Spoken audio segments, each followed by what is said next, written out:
Welcome to The Warp. I'm Jack Rita. In this video, I'm going to talk about my top 10 favorite green alert aliens that I either designed or had some involvement in their development. I'll talk about what the aliens do and why I like them, and potentially some fun facts about their development. So let's dive in. Number 10, we have Aura. This is in Cosmic Odyssey, the 7th expansion for Cosmic Encounter. Now, Aura is actually a classic alien that has been around since the olden days of Cosmic Encounter, 40-some years ago.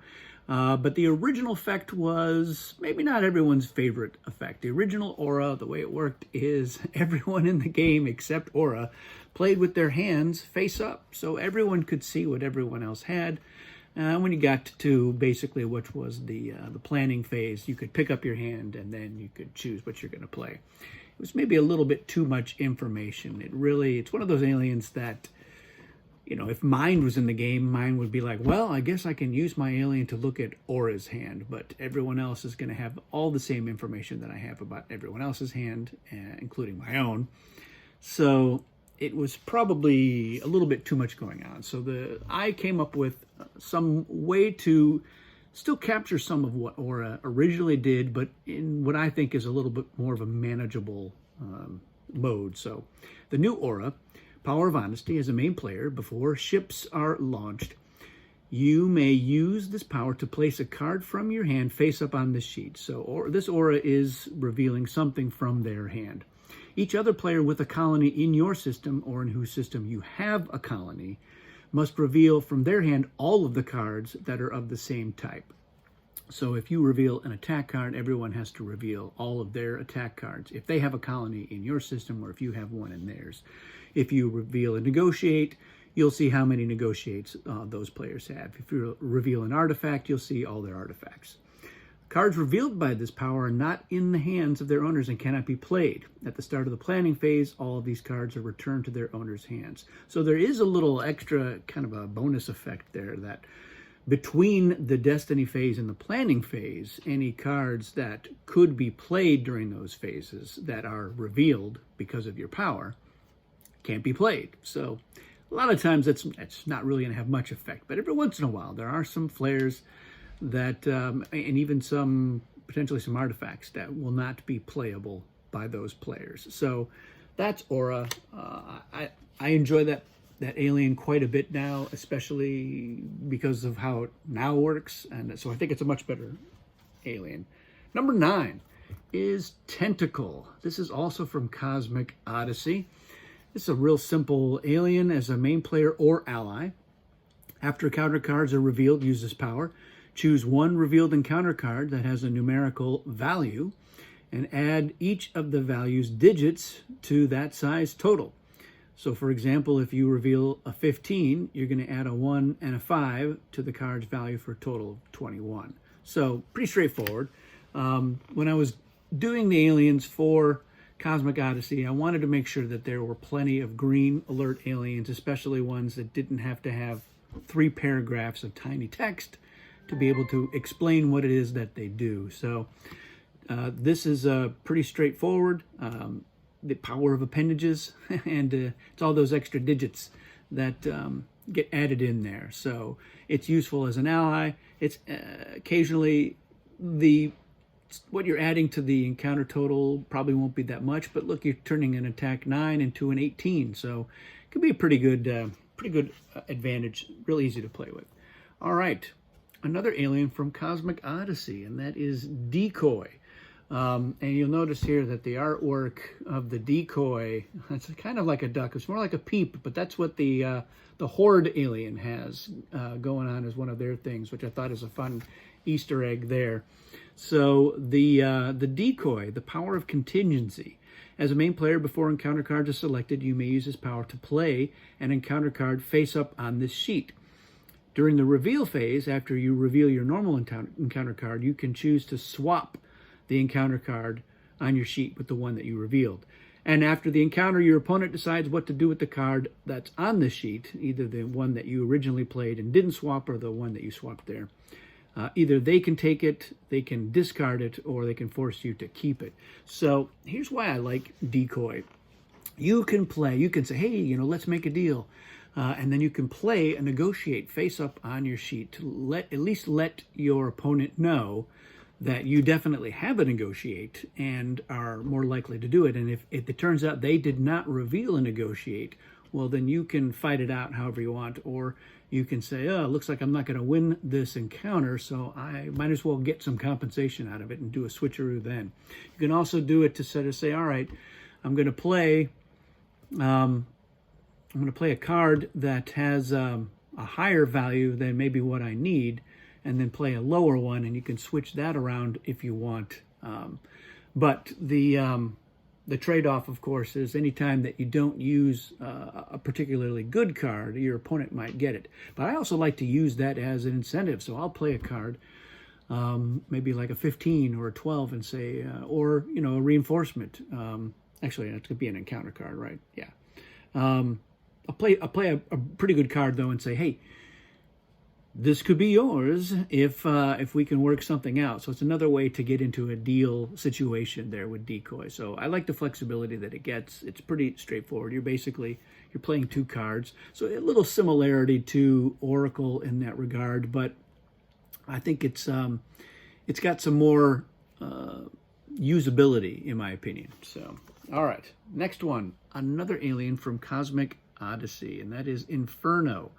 Inferno, in many ways, is the Vulture for flares. So the way this works is actually there's a little bit of game setup, because Inferno has their Inferno flare, but then they have 5 extra copies of that flare.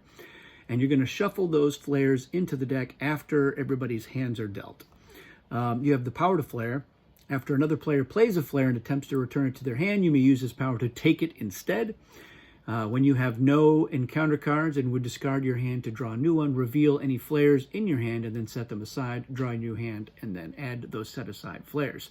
Now, the other thing, though, is that the Inferno flare itself, the super, gives you an alternate path to victory. So if you have 5 flares in your hand and 2 of them are Inferno flares, then you can win the game that way.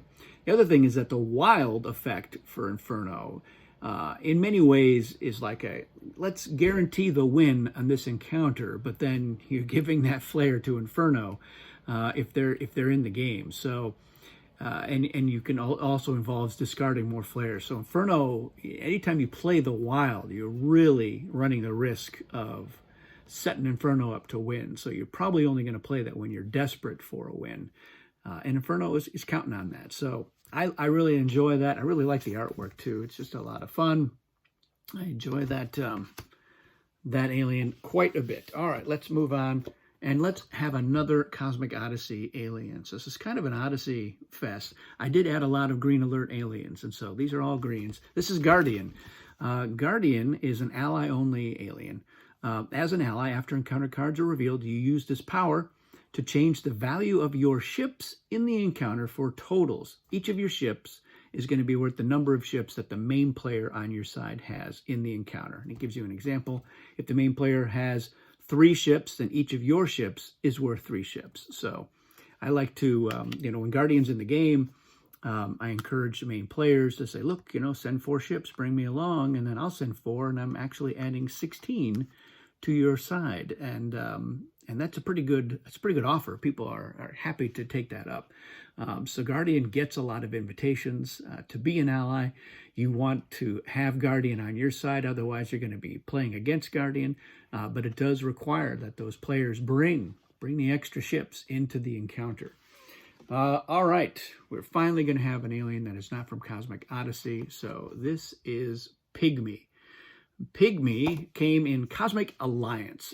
And this is an alien that makes use of the individual planets in Cosmic Encounter. I was really inspired by all the individual planets and wanted to create aliens that could take advantage of that. And so this is one that I cooked up, showed it to Kevin Wilson, and he liked it enough that he included it in that 3rd expansion. So the game setup is that you're going to take the 5 planets for a player color that's not in the game. So Pygmy is not an 8-player alien unless you have some way to have 5 more planets. So you have 10 planets in your system, and you're going to put 2 ships on each of your planets instead of 4. You have the power of half. Each of your homeworlds counts as only half of a foreign colony for all other players, rounded down. And there can never be more than 4 ships on any of your planets, counting yours. And when determining landing order, you use the timing rules. That means the offense lands first, and then you go clockwise. So a couple of things with Pygmy. People are not terribly motivated to attack your system, because if they win an encounter, they still have 0 foreign colonies in your system, because half rounded down is 0. So they're going to have 2 successful encounters in your system in order to get 1 foreign colony out of it. This puts Pygmy in a great situation where they can maybe make a deal with the main player instead, especially if Pygmy already has a foreign colony, because you can give somebody a foreign colony on a planet where you have a foreign colony. So if Pygmy can get out there into someone else's system early enough in the game, then they can make those deals. And you can make a deal early on and say, all right, look, I don't have a foreign colony, so it'll be a home colony, but I promise to make another deal for you later on. So you can try that out. The other thing that makes Pygmy, I think, pretty useful is that it's pretty good for hand management. You're not really that broken up about losing on the defense, because typically the most you're going to lose is 2 ships. And you can get rid of a lousy card that you don't want to play. You can maybe play Negotiate if you've got too many of those. And the other side can't bring that many ships as well. So like if you're in a game with Guardian, if the main player brings 4 ships, they're not going to get any allies, because no one else is going to be able to land on that planet. So they're not bringing very many ships. And one of the new cards that is in the reward deck for Cosmic Odyssey are the Safeguard cards.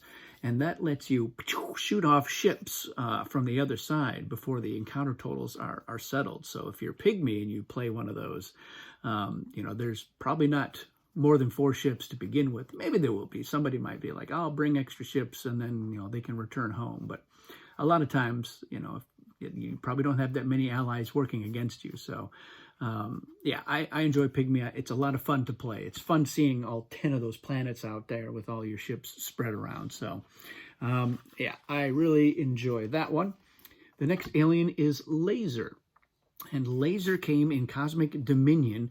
Now, Laser is another classic alien, but its effect had to be changed. It was the first alien that Kevin Wilson explained that he did not want to include the classic version of a particular alien in the game because of taking away too much player agency in the game. So the original Laser, the way it worked is when they were a main player, their opposing main player would have to hold up all of their encounter cards, and Laser would choose one at random, and that was the encounter card that you played in that encounter. So you didn't have any choice about what you were going to play. So this Laser works a little bit differently. You have the power to blind. As a main player, before allies are invited, use this power. And it has a little kind of edge case explainy text here, which is if your opponent will need to draw a new hand to obtain encounter cards, they do so now. Then you select at random a number of cards in their hand without looking at them, up to the number of ships that player has in the encounter. Your opponent must set the selected cards aside for the rest of the encounter. Now, and then it further explains that if your opponent no longer has any encounter cards after being blinded, then they lose the encounter. So that's the bonus effect. But primarily what happens is you're holding up all of your cards, and not just your encounter cards. And, if I'm the Laser and I'm attacking you on a planet where you have 4 ships, I'm going to take 4 of your cards out of your hand and set them aside, and you can't use those cards. So you're still going to have some agency over what you play most of the time, depending on how many cards were in your hand. But I'm taking away some of the options from you as Laser. And the other thing that's interesting about this alien for me is that, if I'm the Laser and I'm attacking you, I'm actually looking for a planet where you have the most ships, which is pretty unusual. And other players attacking Laser are incentivized to not send that many ships. If I only send 1 ship, that means Laser can only blind me 1 card out of my hand. But I only have one ship in the encounter, and again, you know, with the addition of safeguards, this makes laser even more powerful. So, because that safeguard effect happens in reveal, so you could say, as laser, you could say, all right, you know, I'm attacking your planet where you have 4 ships. I'm going to take 4 cards out of your hand, and then I'm going to reveal a safeguard, and then get rid of some of your ships as well. So, yeah, it's particularly nasty, but I enjoy that alien. All right, we have Xenophile. Xenophile was in Cosmic Conflict, and this is, you have the power of welcoming as a main player. After both players reveal their attack cards, use this power to add or subtract 3 from your side's total for each foreign colony in your home system. So as Xenophile, you actually want players to attack you and establish colonies in your home system. You don't lose your power if you lose too many home planets. That's a little extra text that's on there. But it's going to make you more and more powerful as the game goes on, the more colonies. So, you know, when your color comes up in Destiny, if I'm the Xenophile, I'm not inviting anybody on the defense, and I'm going to probably throw that first encounter. So the other players have to be aware. They got to be like, oh, maybe I don't bring so many allies along. And if they don't bring that many allies along, then maybe as Xenophile, I do fight them. And I say, you know what? If you're not going to, you know, play along, then I'm going to punish you for it. So I always say, if you bring along some allies, I'm going to make it easy for you. And they usually will bend to my will in that case. All right, final 2. We have the Booster. The Booster is included in Cosmic Odyssey, and this was actually a promo alien that was designed for Escape Velocity, which is a sci-fi convention in the Washington, D.C. area. We haven't had one physically since pre-pandemic, but maybe we'll have one again. So this was designed specifically for Escape Velocity, and you have the power of Escape Velocity. So I wanted there to be an alien that was green alert because it was going to be a promo alien that people could get. The printing for the promo aliens was actually, it was not the standard size. It was a little bit bigger, about 20% bigger. So it didn't quite work out. And that was why I insisted on including it in Cosmic Odyssey. It was like, you know what, if we're going to have 42 alien sheets in there, we might as well make one of them Booster. Plus, it was one piece of art that we didn't have to commission because we already had it. So again, it's a fairly straightforward alien. When you launch ships as the offense or as an ally, you use this power, so it's mandatory. If you launch 1 or 2 ships, you have to discard that number of cards from your hand if you're able to. If you launch 3 or more ships, you draw a card and then you discard 1 card from your hand. So this is a hand management alien. You're able to, when you launch, you could say, all right, I've got a couple of cards I want to get rid of, so I'm going to launch 2 ships and get rid of them. Or you can say, all right, you know what, all right, I'll launch 3 ships. I'll send 3 ships into this encounter as an ally or as the offense. And then you get to draw a card and hopefully get something better and then get rid of something that's not as good. So again, every once in a while, you're gonna be forced to get rid of something that you don't want to, but most of the time you're going to be able to optimize your hand. And then we get down to the number 1 alien from Cosmic Odyssey this time, Bubble. Bubble is probably my new favorite green alert alien that I designed. The way it works is you have the power to pop as a main player or ally. Before encounter cards are selected, you may use this power announcing, let's pop, or by making 2 pop sound effects. That was a Frank Brooks addition there, which I enjoy quite a bit. Then, instead of selecting an encounter card, the main player on your side may select a reinforcement card, which they are going to play face down as their encounter card. Now, if a reinforcement card is revealed, it is instead treated as an attack card equal to its value, and then each player on your side may play 1 attack card from their hand as a reinforcement card. So it kind of flips that around a little bit. And then players can play reinforcement cards normally in addition to that. While I'm designing aliens and thinking about what to do with them, I actually have this massive spreadsheet that lists all the aliens that have been designed, and then it categorizes them by their effect. And that way I can keep a running tally of how many aliens let you gain cards, or let you gain colonies, or make somebody lose ships, or do something with destiny, etc., etc., etc. So I'm usually trying to find some effect that no alien does, But then I'm also looking at, what are some areas that aren't touched on very much? Like, we're always trying to steer away from another alien that gives you cards, because that's the most common effect that's in there. So one of the areas that didn't have that many aliens that interfaced with it were reinforcement cards. So I thought it would be fun to have an alien that could play a reinforcement card as an encounter card. Although that by itself is not particularly compelling, because most reinforcement cards are in the 2 to 5 range. So being able to play an attack 2 is not that big of a deal. So then I was like, all right, if you play a reinforcement card as your encounter card, then you could play an attack card as a reinforcement, and that's pretty good. Although it's really no different than playing that attack card as the encounter card and then playing the reinforcement. So again, it needed something more. So I like the idea that Bubble can say, all right, let's create this condition. That's when you're using your power. You're saying, let's pop. And now the main player on Bubble's side can play a reinforcement, and now everybody on that side of the encounter can play an attack card. And now we're talking. You can really have an explosive encounter. The other thing that Bubble is kind of fun for is, let's say that you don't have any reinforcements. Well, you can still pop. And the other side, maybe they don't know that. And so when they're faced with Bubble and 2 or 3 or 4 other players, and Bubble has said, let's pop, and they're like, if all those players play attack cards, even if they're just playing 9s and 10s, that's 30, 40, 50. I don't think I can beat that. So maybe they play a low card or a negotiate, and then you reveal a normal attack card. You didn't even play a reinforcement. And I sometimes do that even when I do have some reinforcements in my hand, and I say, all right, let's pop. And but I'm just bluffing, and I didn't actually pop at all, but it was enough to help me win the encounter. So that's a fun thing to do with Bubble.